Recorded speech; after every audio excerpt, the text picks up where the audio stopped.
नमस्कार, स्वदेश न्यूज की खास पेशकश अग्निपथ में आपका बहुत स्वागत है। मैं हूं आपके साथ ऋषभ राय।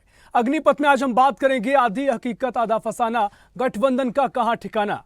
देश में सियासत की सबसे बड़ी राजनीतिक पिच उत्तर प्रदेश से कांग्रेस और समाजवादी पार्टी के लिए सुखद खबर सामने आई है।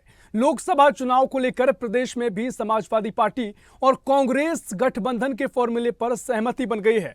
दोनों दलों की राज्य इकाइयों ने गठबंधन की घोषणा कर दी है। यूपी में कुल 80 लोकसभा सीटें हैं। सपा ने कांग्रेस को सीतापुर समेत 17 सीटों का ऑफर दिया था और इस पर कांग्रेस राजी हो गई है। समाजवादी पार्टी अमरोहा की सीट कांग्रेस पार्टी के लिए छोड़ सकती है, लेकिन गठबंधन के बाद बहुत से प्रश्न सियासत की फलक पर तैरते जा रहे हैं। मोदी योगी की बढ़ती लोकप्रियता और राम मंदिर के उद्घाटन के बाद बने हिंदुत्व के उभार से निपटने के लिए दरअसल गठबंधन कितना तैयार है, इसको लेकर अभी तक स्थिति स्पष्ट नहीं हो सकी है। अखिलेश यादव पहले ही पीडीए को लेकर रणनीति को अमली जामा पहना चुके हैं, तो इंडिया गठबंधन के बैनर तले जातिगत गणना का परचम राहुल गांधी न्याय यात्रा में बार बार उठा रहे हैं। सपा कांग्रेस को इसका लाभ चुनावों में कितना देखने को मिलेगा, ये तो परिणाम बताएंगे, लेकिन गठबंधन को लेकर कई राय सामने आ रही हैं। राजनीतिक विश्लेषकों का मानना है कि कांग्रेस को 17 सीटें देकर सपा कम से कम 15 सीटें पहले ही अपनी हार चुकी है, क्योंकि यूपी में कांग्रेस अमेठी और रायबरेली के अलावा कहीं भी बीजेपी के मुकाबले पे टिक नहीं पाती है। वर्तमान समय में रायबरेली की सीट ही कांग्रेस के पास है। प्रदेश में कांग्रेस का जनाधार लगातार गिरता जा रहा है। यूपी विधानसभा चुनाव में कांग्रेस को सिर्फ 2 सीटें ही मिल सकें, वो भी रायबरेली और अमेठी बिल्कुल भी खाता नहीं खुला। इस हिसाब से आकलन करें तो कांग्रेस की राजनीतिक हैसियत लोकसभा सीटों से ज्यादा नहीं थी, 2 लोकसभा सीटों से ज्यादा नहीं थी।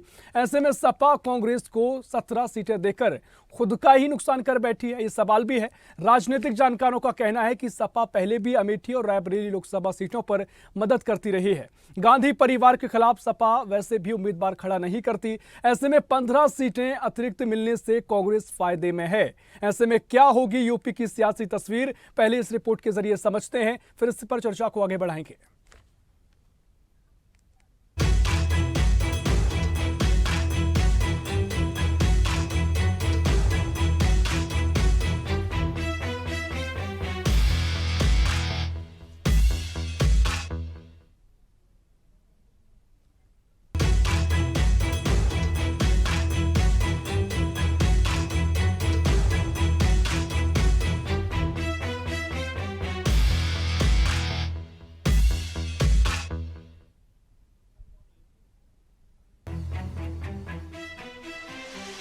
यूपी में ज्यादातर विधानसभा क्षेत्रों में कांग्रेस का संगठन भी बेहद कमजोर है।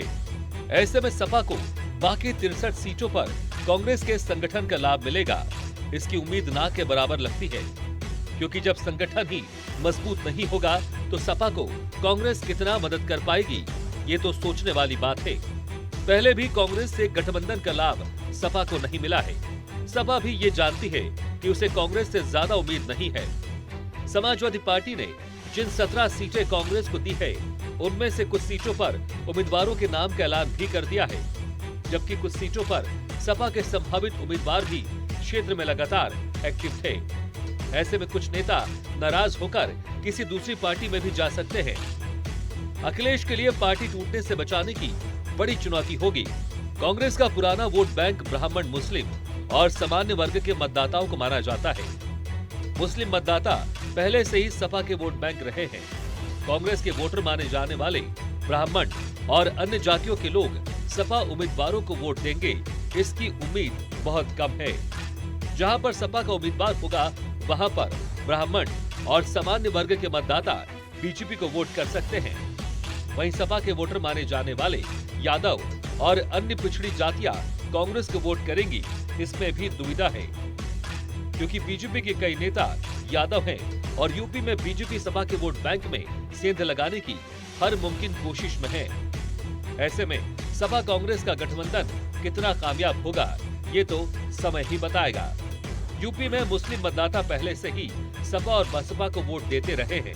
बसपा के कमजोर होने के बाद मुस्लिम वोटरों का रुझान सपा की तरफ ज्यादा बढ़ा है।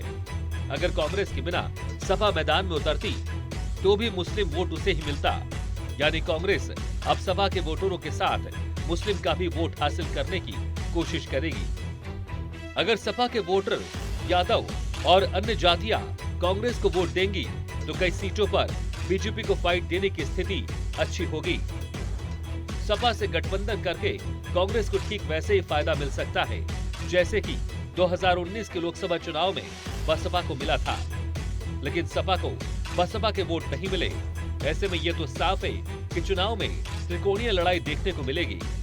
त्रिकोणीय लड़ाई होने से एनडीए को उन सीटों पर भी फायदा होने की उम्मीद है जहां खास तौर से मुस्लिम, दलित व पिछड़ों की आबादी है। सपा, कांग्रेस और बसपा में मतदाताओं के बंटने से एनडीए की जीत की संभावना बढ़ जाएगी। गौरतलब है कि पिछला चुनाव सपा, बसपा और रालोद के मिलकर लड़ने पर एनडीए 64 सीटों पर ही जीत सकी थी। वहीं बसपा को 10 और सपा को 5 सीटों पर सफलता मिली थी।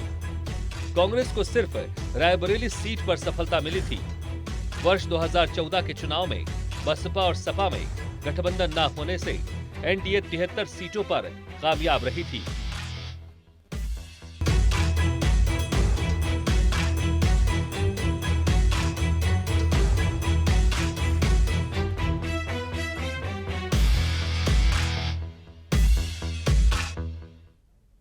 तो उत्तर प्रदेश में गठबंधन को लेकर सहमति बन गई है और समाजवादी और कांग्रेस में समझौता हुआ है। 63 सीटों पर समाजवादी पार्टी चुनाव लड़ेगी तो 17 सीटों पर कांग्रेस चुनावी मैदान में होगी। लेकिन ये राह कितनी आसान होगी, कैसे पूरी इस गठबंधन की रणनीति के बाद आगे की स्थिति देखने को मिलेगी, इस पर कई सवाल या निशान है। इस पर चर्चा करेंगे, तमाम मेहमान हमारे साथ जुड़ेंगे। लेकिन कई सवाल ये हैं कि कैसे अब जो सहमति बनी है, क्या सपा का नुकसान तो इससे नहीं हो जाता है, क्योंकि 2 सीटों पर ही कांग्रेस प्रदर्शन करती आई है। बाकी जो 15 सीटें ज़्यादा सपा ने कांग्रेस को दी हैं, सहमति बनी है। ऐसा जानकार कह रहे हैं, क्या इससे सपा को नुकसान तो नहीं हो जाता है, क्योंकि ऐसा कहा जा रहा है कि 15 सीटें सपा पहले ही हार चुकी है कांग्रेस को 17 सीटें देने के बाद। लेकिन देखना महत्वपूर्ण होगा क्या कुछ आगे की रणनीति दिखाई देती है। आखिरकार जो कयास लगाए जा रहे थे उन पर विराम लगा है और अब सपा और कांग्रेस लोकसभा चुनाव में साथ आ चुके हैं। प्रियंका गांधी के हस्तक्षेप के बाद उत्तर प्रदेश में राजनीतिक समीकरण भी बदल गए हैं। बीजेपी के लिए कई सीटों पर चुनौती खड़ी हो गई है।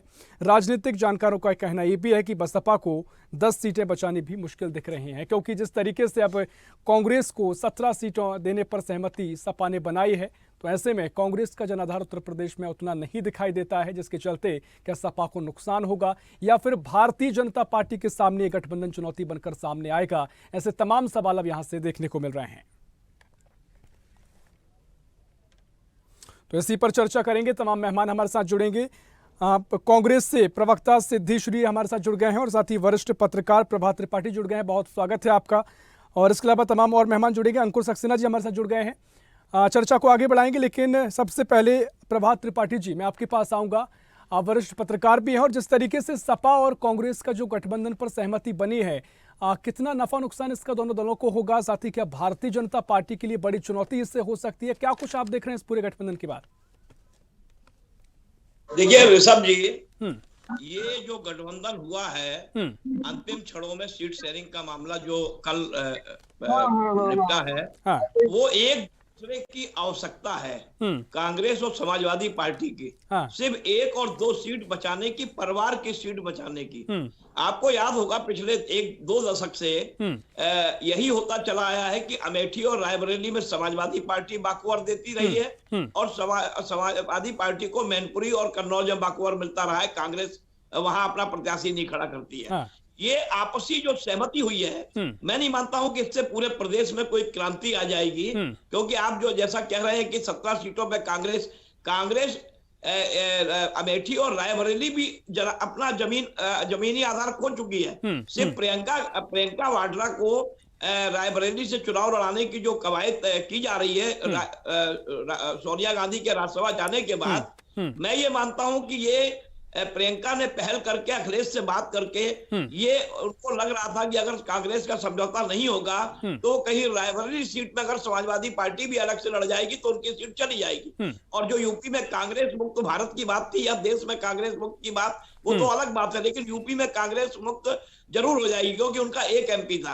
अब सवाल ये होता है कि जो सीट शेयरिंग हुई है, ये जो सीटें सीतापुर की है या अमरोहा की है या मुरादाबाद की है या आपकी बनारस में, तो प्रधानमंत्री नरेंद्र मोदी के सामने अजय राय भी लड़ जाए, कोई भी लड़ जाए, राहुल गांधी लड़ जाए, तो वो अधिक जो लैंडस्लाइड विक्ट्री नरेंद्र मोदी की चल रही है। धारा 370 समाप्त करने के बाद, भगवान राम के मंदिर बनने के बाद राममय पूरा देश हो गया है। जो ये सारे बड़े काम है, उसके बाद जो गठबंधन हुआ है उसमें समझने की ये बात है कि जिस तरीके से मायावती अकेला चलो अकेले, अब वो 10 सीटें समाजवादी पार्टी के साथ जब लड़ी थी 10 सीटें आई थी। अब जो दलित वोट और जो पीडीए का आधार, जो अखिलेश ने पीडीए का नारा दिया है, उनको ये लग रहा है कि जो विधानसभा चुनाव में मुस्लिम मतदाता उनके साथ यूनाइट होकर एकजुट मिला था, वो लोकसभा में मिल जाएगा। लेकिन मेरा ये मानना है कि मुस्लिम मतदाता का जो विभाजन होगा, चाहे वो मायावती की तरफ जाए या कांग्रेस की तरफ जाए या जो भी जाए, ऐसी स्थिति में भारतीय जनता पार्टी उन 12 सीटों पे उन्होंने और तेजी से फोकस किया जो 2019 में नहीं मिली थी। अब कांग्रेस ने अंतिम क्षणों में 2 लड़के फिर एक साथ आ गए हैं। बुआ किनारे चली गई है, बुआ बबुआ का भी साथ एक बार प्रदेश की जनता ने देखा है और इन 2 लड़कों का साथ भी प्रदेश की जनता ने देखा है। अब उनकी कल आगरा यहाँ से यात्रा शुरू होगी, वहां अखिलेश यादव शामिल होंगे। ऐसी स्थिति में पश्चिम में जयंत चौधरी का भारतीय जनता पार्टी की तरफ चला जाना, गन्ना किसानों को 25 रुपया मूल्य बढ़ा देना केंद्र सरकार द्वारा, ये एक मास्टर स्ट्रोक फिर साबित होगा। 2024 के चुनाव के पहले जो जाट लैंड में किसान नाराज था, अब उन्हें जब भरपूर गन्ने की 25 रुपए बढ़ोतरी मिली है, तो और जयंत चौधरी का चला जाना, क्योंकि जाटों के एक बड़े नेता, तो वो निश्चित तौर पर एक समीकरण बहुत डिस्टर्ब हो गए हैं उत्तर प्रदेश की राजनीति के। कहीं कहीं त्रिकोणीय संघर्ष, कहीं कहीं चतुष्कोणीय संघर्ष, कहीं कहीं बाइपोलर चुनाव रहेगा। अब कांग्रेस की जो सीट है, जैसे कानपुर की सीट है, कानपुर एक मजबूत कांग्रेस की सीट है, वहां श्री प्रकाश जायसवाल वहां से एमपी रहे, लेकिन जनता वहां लगातार बहुत नाराज रही कि जब श्री प्रकाश यूपीए सरकार में, यूपीए के 2 कार्यकाल में कानपुर का डेवलपमेंट नहीं कर सके, विकास नहीं कर सके, तो आखिर अब कोई भी प्रत्याशी वहां से खड़ा होगा, चाहे भाजपा के सामने, क्योंकि वहां सतीश महाना की बात चल रही है, जो विधानसभा अध्यक्ष है, उनको कानपुर से लोकसभा टिकट देने की। तो भारतीय जनता पार्टी की प्रचंड आंधी के सामने ये समाजवादी पार्टी और कांग्रेस का जो 2 लड़कों का जो गठबंधन फिर हुआ है, मैं आपको बता दूं, ये गठबंधन अंतिम क्षणों में जो हुआ है उससे कोई इंडिया अलायंस की मजबूती नहीं बनी है। समाजवादी पार्टी का अस्तित्व 5 सीट से 6वीं सीट पे पिछले 2 लोकसभा चुनाव से मैं देख रहा हूं नहीं पहुंच पा रहा है। अब स्थिति यह है कि भारतीय जनता पार्टी ने जिस तरह मैनपुरी में भी काफी गद्दावर नेताओं को अपनी पार्टी में शामिल किया है, तो वहां भी डिंपल की सीट जो है, भले वो आज शिवपाल यादव बदायूं से लड़ाई जा रहे हैं, उनको चुनाव के लिए टिकट दिया है, तो पूर्वांचल, मध्य और पश्चिम, इन तीनों क्षेत्रों में और बुंदेलखंड, इन चारों क्षेत्रों में समाजवादी पार्टी और कांग्रेस ये चाह रही है कि अगर हम लोग 17 सीट पे मान लो आ गए, 2, 4, 5, 10 सीटें हम जीत जाएंगे, बाकी समाजवादी पार्टी 63 पे, अरे आप 80 के 80 लड़ लीजिए। सवाल इस बात का है कि आप 1 बचा पाएंगे कि नहीं, आप 5 बचा पाएंगे नहीं, ये सवाल है सबसे बड़ा। निश्चित तौर पर तमाम सवाल हैं, आगे देखना महत्वपूर्ण होगा क्या कुछ रणनीति का सब दिखाई देगी। प्रभात त्रिपाठी जी, आपको रोकना चाह रहा हूं, पर मैं लौटूंगा। आरएलडी से अंकुर सक्सेना जी हमारे साथ जुड़े हुए हैं, साथ ही सपा से राष्ट्रीय उपाध्यक्ष युवजन सभा विपिन श्रीवास्तव जी हमारे साथ जुड़ गए हैं, और बीजेपी से शम्सी आजाद जी हमारे साथ जुड़ेंगे। लेकिन चर्चा को मैं आगे बढ़ाऊंगा। सिद्धेश्वरी जी, मैं आपके पास आ रहा हूं। कांग्रेस और सपा का जो गठबंधन पर समझौता हुआ है, क्या कुछ इसमें लेकर आधार आपने क्या कुछ तय किया है? अब कैसे जमीन पर जाकर जो 17 सीटों पर आप चुनाव लड़ेगी, कांग्रेस चुनाव लड़ेगी, कितना दम यहाँ से कांग्रेस भरेगी? क्योंकि अभी तक के जो स्थिति है, 2 सीटों से ज्यादा मजबूती उत्तर प्रदेश में कांग्रेस की नजर नहीं आती है। कई कयास ये भी लगाए जा रहे हैं कि सपा को आप नुकसान पहुंचा देंगे, या फिर सपा के जो वोटर्स हैं या आपके कांग्रेस के कुछ वोटर्स हैं वो सपा में जा सकते हैं। तो तमाम सवाल हैं, किस तरीके से इस पूरी समझौते का आधार आप बताएंगे सिद्धेश्वरी जी? देखिए, राष्ट्रीय चुनाव है, लोकसभा का चुनाव है, और इसमें जो है पूरी तरह से गठबंधन धर्म का पालन करके हम सीट शेयरिंग की बात करी कि कौन मजबूती से लड़ सकता है, किस जगह कौन मजबूती से लड़ सकता है। और रही वो 2 सीट की बात, तो वो हम भी छोड़ा करते थे, आजमगढ़, मैनपुरी, तो वो इसको ना अन्यथा लिया जाए। हम पूरी तरह से मजबूती से उस व्यवस्था के खिलाफ गठबंधन करके आए हैं ताकि लोकतंत्र का जो हत्या हो रही है बार बार, अभी आपने चंडीगढ़ में देखा किस प्रकार की लोकतंत्र की हत्या हुई मेयर चुनाव में, तो पूरी जनता जान रही है, देश भी जान रहा है कि किस प्रकार से संविधान पे कुठाराघात बार बार किया जा रहा है। ये विभाजनकारी विघटनकारी जो फाशिस्ट ताकतें हैं, इनको हमें उखाड़ फेंकना है। यही मंजर हम गठबंधन करके आए हैं, यही उद्देश्य है। और हम इस ताकत को जो पूरे देश को, पूरे युवाओं को आज किस प्रकार से आपने देखा राहुल गांधी जी की न्याय यात्रा, वो न्याय यात्रा का इतना ज्यादा समर्थन मिला है कि नौजवान पूरी तरह से हताश हो चुके हैं। वो आके बता रहे हैं, तो वो नौजवान ही पूरी जो कुछ भी चुनाव के जो रणनीति होती है वो नौजवान ही बदलेगा, जिनके पास रोजगार नहीं है, महिलाओं के पास सुरक्षा नहीं है, किस प्रकार से लेकिन सिद्धेश्वरी जी, ये पूरा जो सहमति आपकी बनी है, मैं चाहूंगा कैसे मुकाबला भारतीय जनता पार्टी का करेंगी? तमाम तरीके से किसानों को फायदा भी हाल ही में पहुंचा है, तमाम तरीके से जो राम मंदिर का निर्माण जब हुआ उसके बाद भी एक नई लहर शुरू हुई है। ऐसे में 17 सीटों पर आप चुनाव लड़ेंगी, तो कैसे आप उसको दावा करते हैं कि सत्ता से उखाड़ फेंकेंगी भारतीय जनता पार्टी को, क्योंकि यूपी काफी मुख्य भूमिका निभाता है लोकसभा के लिए? मंदिर में राम पे, मर्यादा पुरुषोत्तम भगवान राम पे सबको आस्था है, लेकिन सिर्फ राम भगवान के नाम पर एक व्यापार किया जा रहा है। व्यापार करके आप सत्ता प्राप्त करते हो और भगवान राम का हाथ ठीक है, आपके मुद्दे ठीक है, आप मुद्दे उठाते आए हैं, लेकिन ये पूरा जो सहमति बनी है आंकड़ों के जरिए, क्या रोड मैप आपका है, कैसे आगे बढ़ेगी, कैसे कांग्रेस को फायदा मिलेगा? क्योंकि जमीनी आधार तो कांग्रेस का नहीं है।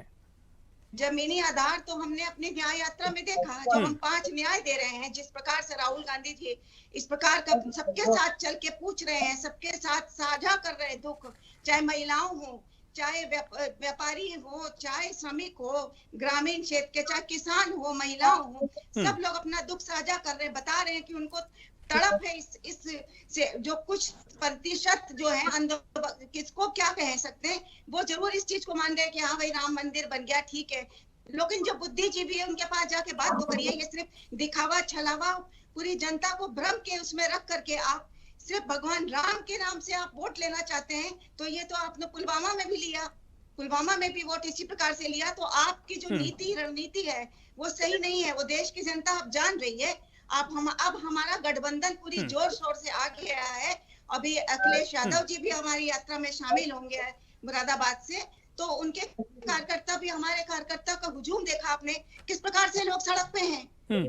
भाई हम सड़क पे चल के आवाज उठा रहे हैं, हम बैठ के हम रैलियों में अपनी भीड़ रेलगाड़ी बसों से लेके नहीं जा रहे हैं, ये वो भीड़ है जो अपने आप से आ रही है, राहुल गांधी से बात कर रही है, बता रही है कि उनको किस प्रकार से कितने बड़े बड़े 3 मुद्दे अभी बेरोजगारी, महंगाई और सबसे बड़ा मुद्दा आया। ठीक है, देखिए ये तमाम मुद्दे मैं जानता हूँ कि आप देखिए लगातार कांग्रेस उठाती आई है और लगातार इसको लेकर आपने कई आंदोलन भी किए हैं, बड़ी बड़ी रैलियां भी की गई हैं, लेकिन जो महत्वपूर्ण सवाल ये है कि देखिए आपके तमाम जो वोटर वर्ग है उसमें ब्राह्मण सामान्य वर्ग के तमाम वोटर्स हैं, लेकिन जब आप सपा से मिलते हैं तो एक खतरा ये भी है कि अब वो आपका जो वोटर्स वर्ग है वो बढ़ सकता है, उसका नुकसान आपको उठाना पड़ सकता है। अगर ये समझौता हुआ है तो कितना फायदा आंकड़ों के जरिए कांग्रेस को मिल पाएगा? मेरा सवाल आपसे ये है सिद्धेश्वरी जी। हम लोग ये सोच के अब नहीं चल रहे, हम लोग ने गठबंधन करके वो हम पहले से विचार कर चुके हैं कि हमारा कहाँ पे ज्यादा वर्चस्व है, किस प्रकार से वो बात हो चुकी है। अब आगे अगर आप कहीं पे भी देखें तो हमने जो हमारे जो प्रत्याशी उतारे जाएंगे वो बहुत ही सबल होंगे और वो पूरी तरीके से ताकत वाले होंगे, वहां लड़ पाएंगे, इसलिए उनको उतारा जाएगा वहां पे। ये अब हमारा काम है, ये हम देख लेंगे। निश्चित तौर पर आपकी तमाम मुद्दों पर बातचीत हुई है, एक गुप्त कहें कि वो बातचीत है, आप उससे शेयर नहीं करना चाह रहे हैं, ठीक है। तमाम मेहमान हमारे साथ जुड़े हुए हैं। विपिन श्रीवास्तव जी, मैं आप ही के पास आ रहा हूँ। समाजवादी पार्टी को कितना फायदा इस पूरे गठबंधन से होगा? क्या कुछ आपकी इस रणनीति के साथ ही आपने तय किया है? क्योंकि कई जानकार ये भी मान रहे हैं कि कांग्रेस को 17 सीटें देकर के आपने 15 सीटों का नुकसान पहले ही कर लिया है। कैसे आप पूरे से सियासी गणित की जो आंकड़े की लड़ाई है उसको आगे बढ़ाएंगे? ये वो तो इस बार इधर फेल होने वाले हैं। और रही बात कांग्रेस के गठबंधन, हमारे गठबंधन सर, तो आप ये मान चलिए कि जी विपिन श्रीवास्तव जी, हम लोग 80 सीट से उत्तर प्रदेश जीत रहे हैं कांग्रेस के समर्थन पर। और जितने राजनीतिक विश्लेषक कह रहे हैं कि हम कांग्रेस का नुकसान, अपनी सीटों का नुकसान करा दिया, ऐसा नहीं सर। 17 सीट ये पूर्वांचल में जितने पिछले मोदी 73 सीट पाए थे भारतीय जनता पार्टी, हम लोग इनके समर्थन के साथ और पिछड़ा दलित पीडीएफ सब मिला जुला कर 80 पे 80 वोट जीत रहे हैं सर। पूरी स्थिति हम लोग का कहीं से कोई नुकसान नहीं हो रहा है और बहुमत के साथ हम सरकार बना जा रहा है और हमारे आदरणीय श्री अखिलेश यादव जी हमारे प्रधानमंत्री के दावेदार भी रहेंगे 2024 में सर। अखिलेश यादव जी प्रधानमंत्री के दावेदार रहेंगे, ये बात आप कह रहे हैं? जी जी जी जी जी। उत्तर तो प्रदेश ये के गठबंधन में तो कोई समझौता ऐसा हुआ नहीं है। सब 80 से सब 17 सीटें कांग्रेस में गई हैं। हम लोग बहुमत में पूरी सीटें जीत रहे हैं, उत्तर प्रदेश 80 का 80 जीत रहे हैं। ठीक है, आप देखिए तमाम बातें कर रहे हैं, मैं चाहूंगा थोड़ा और इस पर प्रकाश डालते, थोड़ा आंकड़ों के जरिए भी बता दें कैसे, क्योंकि ना आपका उतना वोट शेयर है, प्रतिशत है, ना आप जब कांग्रेस के साथ आप शामिल होते हैं तो क्या आपके जो वोटर्स हैं वो भी कहीं ना कहीं बंटने की उसमें संभावनाएं बढ़ जाती हैं, क्योंकि अब ऐसे भी कई कयास ये है कि दल बदल भी आगे बढ़ सकता है।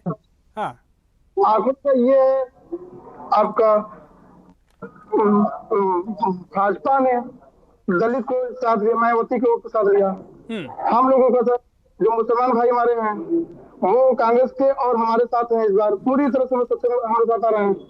दलित भी सर जो उन्होंने गुमराह किया वो भी हमारे साथ आ रहे हैं। दलित भी जान चुका है। अभी सर आपको याद होगा कि द्रौपदी मुर्मू हमारे देश के प्रथम महिला राष्ट्रपति मंदिर में ले जाना दिया गया। हाँ ठीक है, देखिए आप देखिए तमाम जो गठबंधन आप बड़ा जरूर कर रहे हैं, लेकिन उसके अलावा फिर राम मंदिर भी बनकर तैयार है, बीजेपी भी मुख्य भूमिका में है और योगी मोदी की लहर इस बार भी देखने को मिल रही है। साथ ही जो गन्ना किसानों का मुद्दा लगातार उठता आया है उनको फायदा मिला है, इससे भी तो लड़ना होगा। कुछ लाभ नहीं है। हाँ। ये केवल एक दिखावा है। भाजपा तो असली सच्चाई ये है कि 200 सीटों के अंदर सिमट रही है। समस्या इस बात की है कि अगर वो सिमटती है वो तो ऊपर भाजपा की चाल चल रही कि हम 400 से प्लस सीट जीत रहे हैं, लेकिन वो 2 पा रहे हैं, इसलिए हर दल को तोड़ने का प्रयास कर रहे हैं।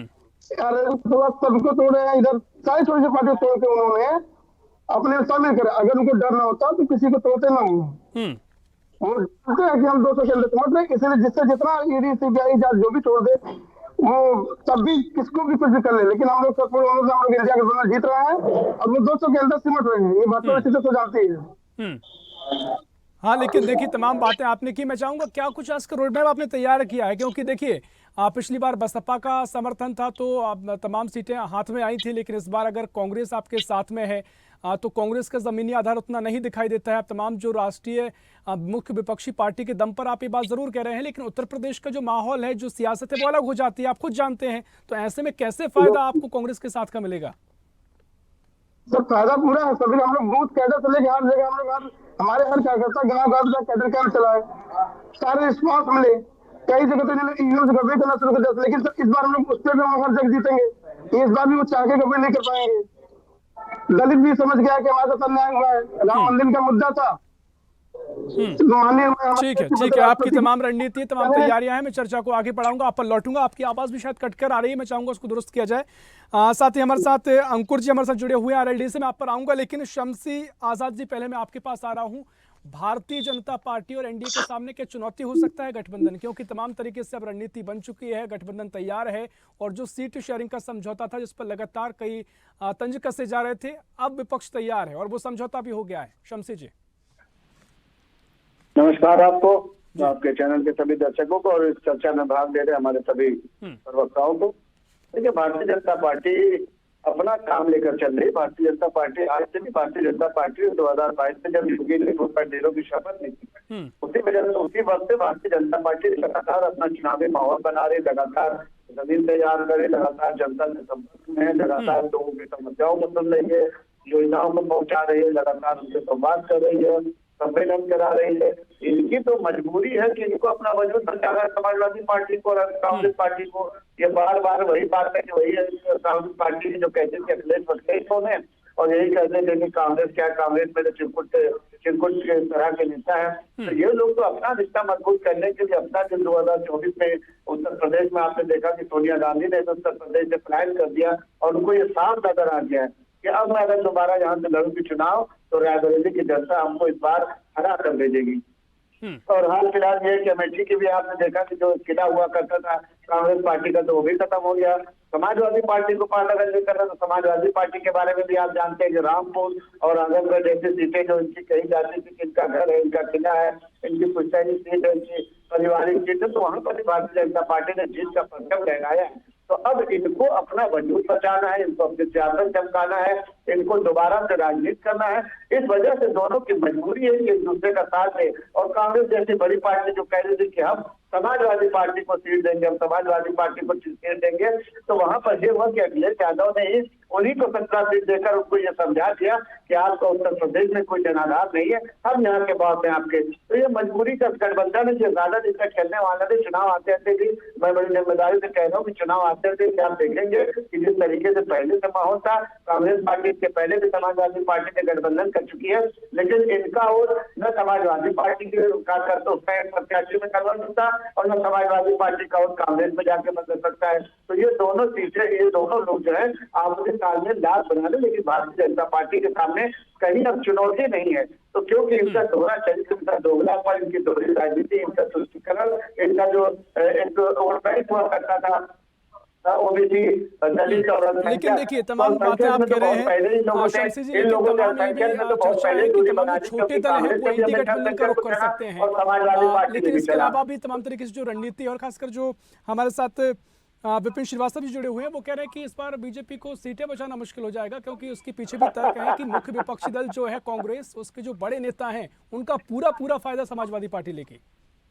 नहीं, अब आप ये देखिए ना कि ये हमारे ऊपर लगा रहे हैं कि हम सीटें बचाना हमारे मुश्किल। अरे हमने तो जो कुछ बोया है वो हम काट रहे लगातार। हम 2014 से लगातार चुनाव जीतते चले आ रहे। उत्तर प्रदेश में फकत राम राज की लहर चल रही है। 22 जनवरी से आपने देखा होगा, आप मीडिया में बड़े पत्रकार हैं, पूरे देश पर आपकी निगाह रहती है, तो आपने खुद ओपिनियन दिया होगा, आपने खुद जनता की बात सुनी होगी कि जो 22 तारीख से जो बदलाव प्रदेश में आया है, ये बदलाव सिर्फ प्रदेश स्तर पर नहीं है बल्कि आज पूरे देश तो शमसी जी यही बात तो विपक्षी गठबंधन के तमाम दल कह रहे थे कि राम मंदिर को अपनी सियासत का विषय बनाया हुआ है। भारतीय जनता पार्टी जिंदाबाद के भी नारे लगते हैं, क्योंकि एक साफ सुथरा माहौल दिया, एक गंगा मुक्त देश हुआ करता था जिसके प्रदेश के लेकर देश तक महिलाएं सुरक्षित है कि रोड कनेक्टिविटी नहीं थी। गाजियाबाद से गाजीपुर अगर जाना पड़ता था तो पहुंचना पड़ता था, और लखनऊ से अगर पूर्वांचल जाना। आजाद साहब मेरी आवाज आप पर सुन पा रही हैं? मेरा काउंटर क्वेश्चन आपसे है, आप कह रहे हैं कि 22 तारीख के बाद जो हवा बदली हुई है, यही आरोप तो विपक्षी गठबंधन के दल लगा रहे थे कि राम मंदिर को अपनी सियासत का विषय बनाया हुआ है। लगाने की इनकी बात हम ये कह रहे हैं कि भाई क्यों नहीं, अगर हमको हमारे राज्य में अगर रामचंद्र जी को भव्य मंदिर मिला है, एक उनको कैंप से निकालकर एक भव्य जगह विराजमान किया गया है,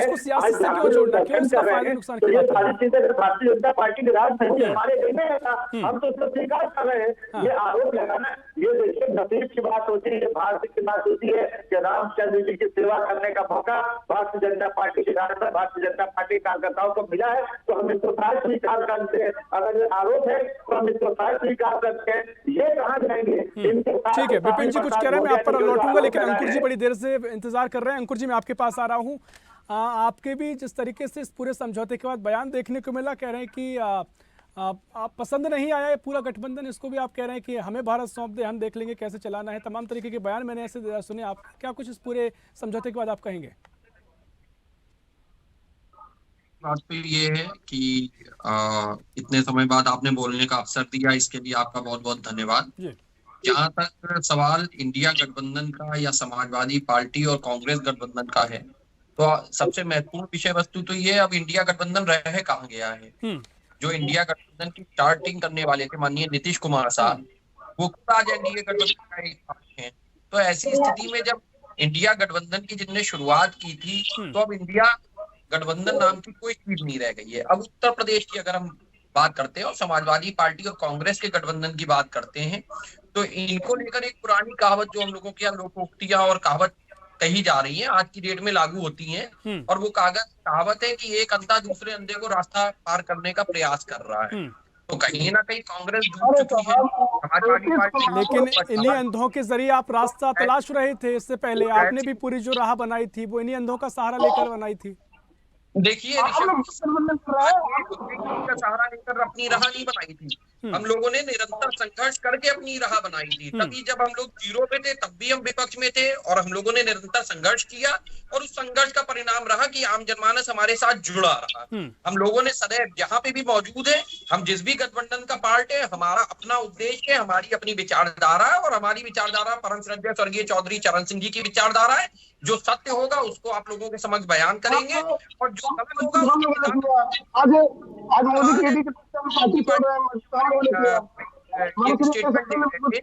अखिलेश यादव जी को देश का प्रधानमंत्री बनाएंगे। मेरे भाई कल जुम्मा आपका गठबंधन डिक्लेयर हुआ है। आप जरा अपने कांग्रेस के साथी बंधुओं से पूछ लेते क्या उसमें कहीं पर अंतिम पंक्ति तक में ये बात लिखी है कि अखिलेश यादव जी को वो प्रधानमंत्री के चेहरे के रूप में स्वीकार कर रहे हैं?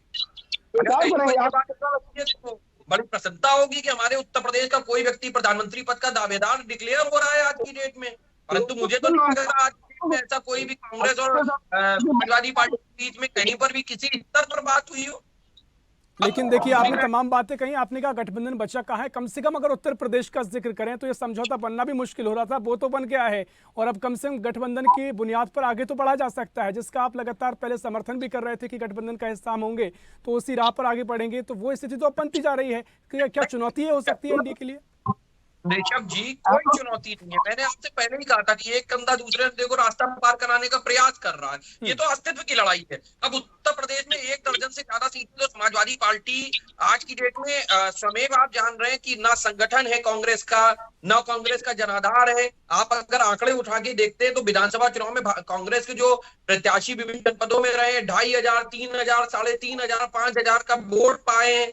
कितने जिले जो 17 सीटें कांग्रेस को दी गई है, कितने जिलों में कांग्रेस के आज की डेट में जिला अध्यक्षों का नाम आवाम जान रहे हैं। तो कहीं ना कहीं 1 दर्जन से ज्यादा सीटें तो जो एनडीए गठबंधन है वो आज की डेट में ऑटोमेटिक जीत चुका है। अब बची हुई तो लोकसभा सीटों में लगभग आप कह लीजिए लगभग 65 सीटें जो हमारे लिए बची हुई है वो हम लोग संगठन के बुते पर, राष्ट्रीय लोकदल के संगठन के आधार पर और जो हमारे एनडीए के अन्य घटक दल है संगठन के आधार पर 2024 में निश्चित रूप से हम लोग उन सीटों पर विजय प्राप्त करेंगे और समाजवादी पार्टी कांग्रेस गठबंधन का उत्तर प्रदेश से सुपड़ा साफ हो जाएगा। निश्चित तौर पर आंकड़ों की क्या कुछ लड़ाई लेने वाली, इस पर भी हम चर्चा करेंगे। लेकिन देखिए प्रभात त्रिपाठी जी, मैं आपके पास आ रहा हूँ और समझना चाह रहा हूँ जिस तरीके से त्रिकोणीय अगर मुकाबला ये हो रहा है, त्रिकोणीय मुकाबले में किसको फायदा ज्यादा हुआ? क्योंकि एनडीए के सामने चुनौती भी कई जगह दिखाई देती है। तो इसका अगर नफा नुकसान की बात करें तो तमाम जो ब्राह्मण वोटर्स हैं, मुस्लिम वोटर्स हैं, जो कांग्रेस और सपा के साथ नजर आए हैं अधिकतर समय, तो क्या उनका फायदा उनको मिलेगा और जो बीजेपी एनडीए को नुकसान इसका हो सकता है? आंकड़ों के जरिए कैसे ये राह आसान होगी जो गठबंधन ने तय की है, या फिर बीजेपी के जो तमाम जो मुद्दे आपने पहले भी जिक्र किया कि वो ज्यादा हावी रहेंगे जिसके चलते जो गठबंधन है वो आगे की लड़ाई में उतना कहें कि मजबूत दिखाई नहीं दे पाएगा? देखिए ऋषभ, इसको समझना होगा जब 2009 में जो राजनीति थी, जब श्रद्धेय मुलायम सिंह समाजवादी पार्टी के एक मजबूत योद्धा के रूप में, एक बड़े जमीनी नेता के रूप में थे, तो 23 सीटें मिली थी समाजवादी पार्टी को।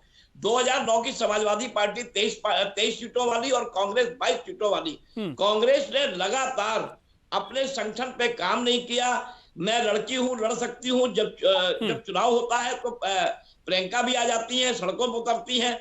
देखिए ऋषभ, अब राजनीति बदल गई है। अब राजनीति पार्ट टाइम वाली राजनीति नहीं रह गई है, अब राजनीति फुल टाइम वाली हो गई है। 24/7 जनता के बीच आप अपनी कनेक्टिविटी बनाइए। और जिस तरीके से मैंने 2009 की सीटों का जिक्र किया कि आरएनडी को भी 5 मिली थी, मायावती भी अच्छी कंसिडर में थी और भाजपा 10 सीटों पे थी। और उस पार्टी ने 10 सीटों से आज 75 या 80 की जो बात हो रही है, या जो 72 और 63 सीटें आई, वो कहीं ना कहीं जनता के बीच एक बड़ा विश्वास ये दर्शाता है कि जनता को एक बड़े लीडरशिप के रूप में मोदी के चेहरे पे एक विश्वास है। और विपक्ष कोई चेहरा मोदी के सामने इंडिया गठबंधन आज तक प्रधानमंत्री का नहीं रख पाया है। सिर्फ राहुल को एक प्रोजेक्ट कांग्रेस करता रहा है पिछले लगातार 2 इलेक्शनों से लोकसभा के, वो जनता ने उसको खारिज कर दिया है। कई ऐसे लीडर थे इंडिया गठबंधन में जिनको प्रधानमंत्री पद के लिए प्रोजेक्ट किया जा सकता था, चाहे वो खड़गे हो, चाहे केजरीवाल हो, चाहे ममता बनर्जी हो, चाहे अखिलेश, कोई भी नेता आ सकता था। लेकिन बार बार वही राहुल, भारत जोड़ो न्याय यात्रा, भारत जोड़ो पहली प्रथम यात्रा, उससे क्या हुआ? जनता के बीच कनेक्ट जा रहे हैं, सड़कों में उतर रहे हैं, लेकिन आखिर मतों पे वो परिवर्तन क्यों नहीं हो रहा पिछले 2 लोकसभा चुनाव से? और दूसरी बात, जो आपने त्रिकोणीय संघर्ष की बात कही, त्रिकोणीय संघर्ष जब होता है ऋषभ भाई, तो वोट का बंटवारा होता है और जब वोट बढ़ता है तो उसका सीधा सीधा फायदा भारतीय जनता पार्टी को मिलेगा। जो 62 सीटें भारतीय जनता पार्टी की पिछले बार आई थी और माहौल बदला है और देश की राजनीति बदली है, देश की दिशा बदली है, देश का एक स्थिति है जो अगर आप उसको जब वोट पड़ेगा, जब मतदाता जाएगा, तो भारतीय जनता पार्टी ने जो अपनी योजनाएं धरातल पे उतारी हैं और उसके बाद जितने वो टिकट का जो सांसदों ने काम नहीं किया है, वो टिकट एमपी की एंटी कम्बेंसी है, वो टिकट कटेंगे और जो इन पार्टियों से लोग आएंगे, जो देखिए पार्टी छोड़ के आदमी तभी जाता है। आज जयंत चौधरी ने अगर दामन थामा है तो उनको मालूम है कि हमारे बाबा को भारत रत्न दिया गया, जो कांग्रेस ने पिछले 5 दशक तक चौधरी चरण सिंह के बारे में, किसानों के बारे में नहीं सोचा कि उनको भारत रत्न दिया जाए। और अभी कैबिनेट बैठक हुई है दिल्ली में, वहां किसानों के लिए एक बड़ा ऐलान किया गया है, गन्ने के रेट बढ़ाए गए हैं, इंश्योरेंस का प्रीमियम 25%। प्रभात जी, एक महत्वपूर्ण सवाल ये भी है, उत्तर प्रदेश का लगातार जो समीकरण है वो साधने की कोशिश तो की ही गई है, लेकिन एक संदेश भी बढ़ा गया है कि जो अन्य राज्यों में जहां गठबंधन है वहां पर क्या इससे मजबूती उनको मिल सकती है? एक बड़ा क्लियर मैसेज जा सकता है कि अब समझौता बन गया है, आगे भी जो अन्य राज्यों में मसले फंसे हुए हैं इन पर भी समझौता जल्दी बनेगा। देखिए ऋषभ जी, अब जो गठबंधन सीट शेयरिंग के बाद जो दिखाई दे रहा है, अगर ये काम इंडिया गठबंधन पहले दौर पे कर लेता और नीतीश कुमार को प्राइम मिनिस्टर कैंडिडेट डिक्लेयर कर देता, ये फूट ना होती, जहां जहां यात्रा जा रही वहां लोग छोड़ के जा रहे हैं पार्टी को। अब देर आए दुरुस्त आए, लेकिन जनता जो संदेश जाता है ना, जब 4 दौर की बैठक हो चुकी है इंडिया गठबंधन में और लोग भाग रहे हैं, केजरीवाल कह रहे हैं 4 आप मुझे दे दीजिए, 3 आप दे दीजिए, हमारे पास समय। विपिन श्रीवास्तव जी, मैं आपके पास आ रहा हूं। देखिए तमाम बातें हैं, अब देखिए आप जो कांग्रेस के साथ अगर आप मिलते हैं, गठबंधन ठीक है लेकिन कांग्रेस का संगठन ही अभी तक उस स्थिति में नहीं पहुंचा है जो आपको लाभ दिला सके। आप अखिलेश यादव को प्रधानमंत्री का चेहरा जरूर बताते हैं, लेकिन अगर ये गठबंधन पर चर्चा शुरू हो जाए तो वहां पर भी 2 फाड़ दिखाई देंगे, वहां पर भी आपकी सहमति नहीं बन पाती है। विपिन जी की बात दे रहा हूँ कि भारत से चौधरी चरण सिंह को दिया गया था सर, वो तो पहले भी दिया जा सकता था। मोदी ने चुनाव टाइम पे ही क्यों देते हैं? चुनाव टाइम पे अगर कोई उनकी बात न माने उसे एडीसी पे छोड़ देंगे, किसी को भारत रत्न दे देंगे। वो अच्छी तरह जानते हैं कि मैं नहीं आ रहा हूँ सर, और हमारे प्रधानमंत्री से ज्यादा ही बनेंगे। और एक बात कांग्रेस के संगठन आपने जो कहा, तो सर कांग्रेस का संगठन मजबूत है, वो इनको बताने की जरूरत नहीं है। हम लोग आने चुनाव में अपना अच्छा प्रदर्शन करेंगे। सर कोई जनाधार तो बताएंगे, वोट प्रतिशत तो बताएंगे। 6 से थोड़ा बहुत ही ज्यादा उनका पिछले 2019 का वोट शेयर है, क्या वो उसके बलबूते आप यहाँ पर सत्ता से उखाड़ने की बात करेंगे? सर वोट प्रतिशत कितना आपको नहीं बताऊं, ये अभी भाजपा उसकी तैयारी करने की व्यवस्था। ठीक है, एक दूसरा सवाल ये था कि प्रधानमंत्री का चेहरा आप अखिलेश यादव को बता रहे हैं, अगर आप गठबंधन में ही चर्चा कर लें तो वहां भी 2 फाड़ हो जाएंगी, वहां पे आपकी सहमति नहीं बन पाएगी। सर वहाँ समिति बन जाएगी, अंदर बात चल रही है। और बस नीतीश कुमार की अगर ऐसा दरबदलों पार्टी में कोई जरूरत नहीं है। नीतीश कुमार के 4 लोग पार्टी में आएंगे जाएंगे, उनका कोई भरोसा नहीं कब क्या आ रहे, कल के चुनाव जितने बच्चे जब नहीं ये किया तो कुछ किया हो, तो सर उनकी बातें उनको लेना है गठबंधन में। नीतीश कुमार से मतलब है और समाज से राजनीति करते हैं, उनको कुर्सी से मतलब है। कुर्सी के लिए भाजपा किसी के दामन थाम सकते नीतीश कुमार। ठीक है, शम्या आजाद साहब, मैं आपके पास आ रहा हूं। आप तमाम तरीके से जो विपक्ष की रणनीति है, जो खासकर जो विपिन जी कह रहे हैं, मैं चाहूंगा इस पर भी आप प्रतिक्रिया दीजिए। लेकिन अगर जो संदेश देने की कोशिश की गई है चुनाव से ठीक पहले ही अगर ये समझौता भी होता है तो कहीं ना कहीं वो असर तो पैदा करेगा, और जो स्थिति पिछली बार बीजेपी थी उसमें तो जरूर ये थोड़ी बहुत सेंध मारी होगी और कहीं ना कहीं उसका असर देखने को मिल सकता है, क्योंकि अगर अभी से मजबूती है तो आगे मुझे लगता है कि जो पिछला आपका प्रदर्शन था उसको बिगाड़ने का काम जरूर हो सकता है। देखिए हमने पहले बताया था कि बीजेपी का जो उत्तर प्रदेश में 80 सीटें लाने का लक्ष्य है, तो हम कहीं न कहीं उसके बहुत करीब पहुंच चुके हैं। हमने अपने ही सांसदों का रिपोर्ट कार्ड तैयार किया जो जरा सी भी जिनके अंदर कमियां थी, जिनको जनता ने नापसंद किया, हम उनका ही टिकट काटने जा रहे हैं। हम ऐसे कई चेहरे उत्तर प्रदेश बना रहे हैं कि जो लोकप्रिय जो उत्तर प्रदेश सरकार में मंत्री है उनको भी चुनाव लड़वाया जाएगा, जो बड़े चेहरे हैं भारतीय जनता पार्टी के। और भारतीय जनता पार्टी कहीं ना कहीं सर्वे करा चुकी है, 3 बार सर्वे कराया है भारतीय जनता पार्टी ने। उसके बाद हमने प्रत्याशियों की लिस्ट तैयार की है, और ये वो प्रत्याशी हैं जिनको न कांग्रेस के मतलब कह रहा था कि न समाजवादी पार्टी न गठबंधन को नुकसान पहुंचा सकता है, न बहुजन समाज पार्टी से हमको खतरा है। हम जो है चुनाव में लड़ने के लिए 2 साल से मेहनत कर रहे हैं। हमने कोई आज गठबंधन नहीं किया, हमने कोई आज मैदान में उतरने काम नहीं किया। हम सबसे पहली बात है कि जनता ने जो जिसको चुना है अपना नेता, हम उसी को लोकसभा में उतारने जा रहे हैं, जो 2024 के चुनाव में लोकसभा तक जनता की बात पहुंचाए। और भारतीय जनता पार्टी के साथ लगातार लोगों का जुड़ाव आज भी आप देखें कि भारतीय जनता पार्टी के कार्यालय के बाहर समाजवादी पार्टी के बड़े बड़े नेताओं का जमावड़ा लगा हुआ था। कल भी सैकड़ों की संख्या में लोगों ने भारतीय जनता पार्टी ज्वाइन किया है। तो इनके पास तो सिर्फ जो है नपाली करने के अलावा जनता के बीच में जाने की हिम्मत है नहीं, मुद्दे इनके पास है नहीं, कार्यकर्ता इनके पास है नहीं, संगठन इनके पास है नहीं। प्रवक्ता बैठे हुए 10 समाजवादी पार्टी के 10 नेताओं के नाम पूछ लीजिए, बता नहीं पाएंगे। तो और कांग्रेस पार्टी का क्या हाल है ये आपको पता ही है। तो हम अभी समाजवादी पार्टी और कांग्रेस पार्टी के चक्कर में नहीं पड़े। हम जो है अपने प्रत्याशियों के चयन में लगे हुए हैं, लगातार मीटिंगें की जा रही, लगातार पार्टी प्रत्याशियों का जो है इंटरव्यू चल रहा है। हम प्रत्याशी जिस दिन से चाहेंगे उस दिन समझ में आ जाएगा समाजवादी पार्टी के भी और कांग्रेस पार्टी के। और 2024 का चुनाव सबसे बड़ी बात यह है कि राष्ट्र पर आधारित है, राष्ट्रधन पर आधारित है। और जो भी राष्ट्रधन है वो भारतीय जनता पार्टी को वोट देने के लिए तैयार बैठा हुआ है। इधर चुनाव का ऐलान होगा और इधर आप देखेंगे कि देश में जो माहौल भारतीय जनता पार्टी का 2019 में बना हुआ था, उससे भी तगड़ा माहौल भारतीय जनता पार्टी बनाने के लिए तैयार बनी हुई है। क्योंकि अब जो है सबका साथ, सबका विकास के साथ सबका विश्वास उसका चला है। समाजवादी ठीक है, आपके देखिए अपने तर्क है, सपा कांग्रेस के अपने तर्क है। समय भी हमारे पास कम है। आखिरी प्रतिक्रिया में अंकुर जी आपके पास आ जा रहा हूँ। और जिस तरीके से अब तमाम तरीके से आप जो चर्चा है कि अभी तक आपको कोई स्पष्ट नहीं हो पाया है, क्योंकि आप जरूर कह चुके हैं आप एनडीए में शामिल हैं, लेकिन बीजेपी की ओर से कोई आधिकारिक इसकी पुष्टि हुई नहीं है ओर से या राष्ट्रीय लोकदल की ओर से आधिकारिक पुष्टि की बात अभी कोई बहुत अर्लियर पोजीशन या सीटों के डिक्लेरेशन को लेकर कोई भी वैमनस्य या कोई भी मतभेद नहीं रह गया है। हमारे केंद्रीय चौधरी जयंत सिंह जी ने खुद ही ये बात कही है कि जब भारत रत्न चौधरी परम श्रद्धेय स्वर्गीय चौधरी चरण सिंह जी को प्रदत्त किया गया था तो दिल जीत लिया गया। तो जब दिल जीत लिया गया है तो वहां पर उसके बाद कुछ बचता नहीं है।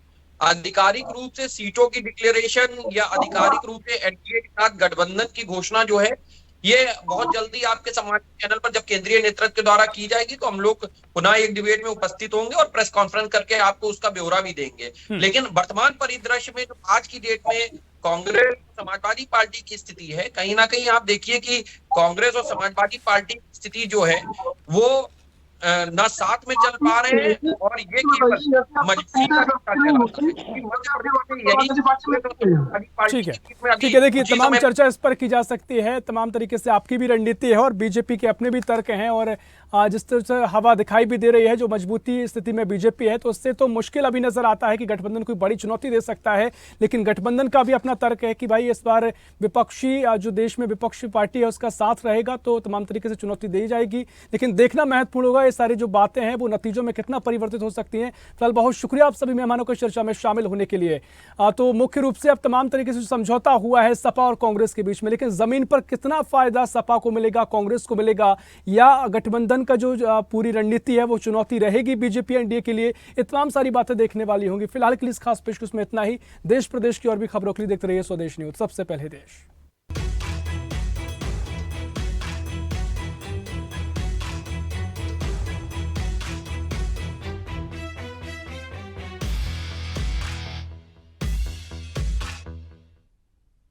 ऐसी ही खबरों के लिए हमें लाइक करें, शेयर करें, फॉलो करें और YouTube पर सब्सक्राइब करें और बेल आइकन दबाना ना भूलें। साथ ही ताजा अपडेट्स के लिए हमारी वेबसाइट swadesh live.com पर जरूर जाएं।